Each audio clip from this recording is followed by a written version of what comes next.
আমাদের মায়ের গর্ভে এই রূহটাকে পাঠিয়ে দেন, তার আগে আমরা একটা মাংসের পিণ্ড ছিলাম। আলাত, কোরআনের ভাষায় হচ্ছে আলাত, মানে জমাট বাঁধা রক্তপিণ্ড। এখানে কোনো প্রাণ ছিল না। এরপর আল্লাহ পাকের হুকুমে সেখানে দুজন ফেরেশতা আল্লাহর পক্ষ থেকে রূহ নিয়ে আসেন।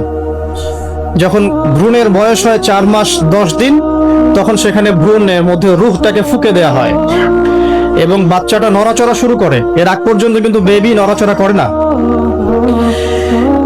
এবার এই যে দুনিয়া জীবনটা আল্লাহ পাক দিলেন, এই জীবনটা দেওয়ার পরে এর হায়াত হবে সর্বোচ্চ 60, 70, 80, 100, 200, 500, 1000 বছর।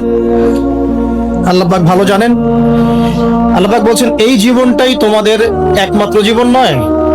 তোমরা কিভাবে আল্লাহকে অস্বীকার করছো? তোমরা আগে মৃত ছিলে, ওই যে জমাট বাঁধা রক্তপিণ্ড ছিলে। সুম্মা ইউহয়িকুম, এরপর আল্লাহ পাক তোমাদেরকে জীবন দিলেন, মানে দুনিয়ার জীবন আমরা পেলাম। এটাই চূড়ান্ত জীবন নয়। সুম্মা ইউমিতুকুম, তোমরা আবারও এরপর মৃত্যুবরণ করবে। ওই মৃত্যুর পরে আল্লাহ পাক বলছেন সুম্মা ইউহয়িকুম, আবারও তোমাদেরকে আমি জীবন দিব। তার মানে দুইটা জীবন, দুইটা মৌত। আর শেষের জীবনের পরে আল্লাহ পাক বলছেন সুম্মা ইলাইহি তুরজাউন, এরপরে আল্লাহ পাক বলেননি যে আবারও জীবন দিব, আবার মৃত্যু দিব। শেষে গিয়ে আল্লাহ পাক বলছেন এরপর তোমরা আমার কাছে ফিরে আসবে। তার মানে কিয়ামতের মাঠে মৃত্যুকে জবাই করে দেয়া হবে। এটাও হাদিসে এসেছে। কিয়ামতের মাঠে যখন সমস্ত মানুষকে আল্লাহ পাক ওঠাবেন, হিসাব নিকেশ নেওয়া হবে এবং চুল ছেঁড়া বিশ্লেষণ করা হবে, যার ব্যাপারে নবী সাল্লাল্লাহু আলাইহি ওয়াসাল্লাম বলছেন একটা শিংওয়ালা ছাগল যদি একটা শিং ছাড়া ছাগলকে গুঁতো দিয়ে থাকে অন্যায়ভাবে, কিয়ামতের মাঠে আল্লাহ পাক ওই শিংহীন ছাগলকে শিং দিয়ে বলবেন তুমি গুঁতা মেরে এখন প্রতিশোধ নাও। মানে বিচারটা এতটাই সূক্ষ্ম হবে।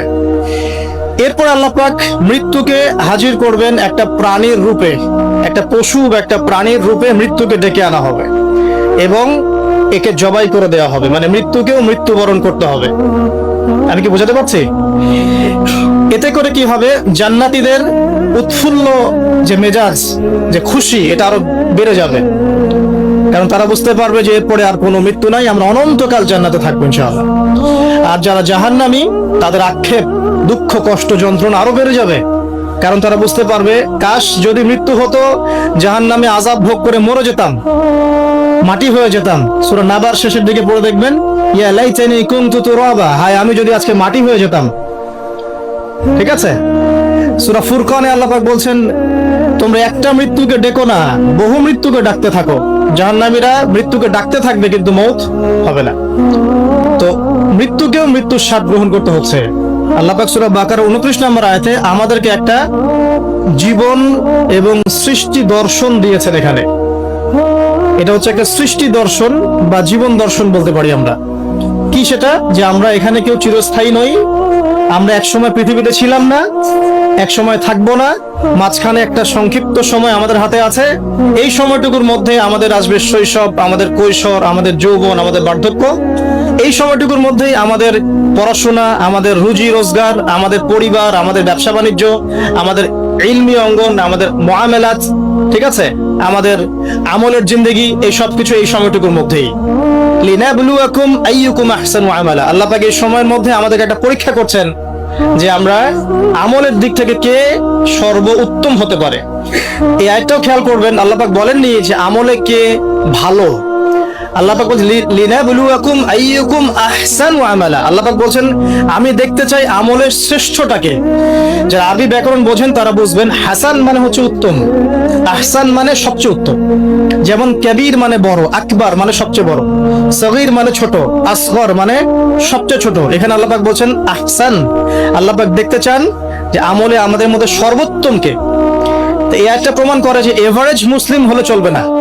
মানে এভারেজ মুসলিম কে, এটা দেখার জন্য আল্লাহ পাক আমাদেরকে সৃষ্টি করেন নাই। আল্লাহ পাক দেখতে চান আমাদের মধ্যে বেস্ট কে, সবচেয়ে ভালোটাকে। তো ওই এভারেজ মুসলিম হওয়ার যে মানসিকতা আমাদের মধ্যে কাজ করে, যে নামাজ পড়বো 5 ওয়াক্ত, রোজা রাখবো রমজান মাসে, ঠিক আছে, যাকাত দিব ইত্যাদি, এতটুকু করব আমি জান্নাতে চলে যাব। আল্লাহ পাক কিন্তু এটা দেখতে চাচ্ছেন না যে কারা এভারেজ মুসলিম।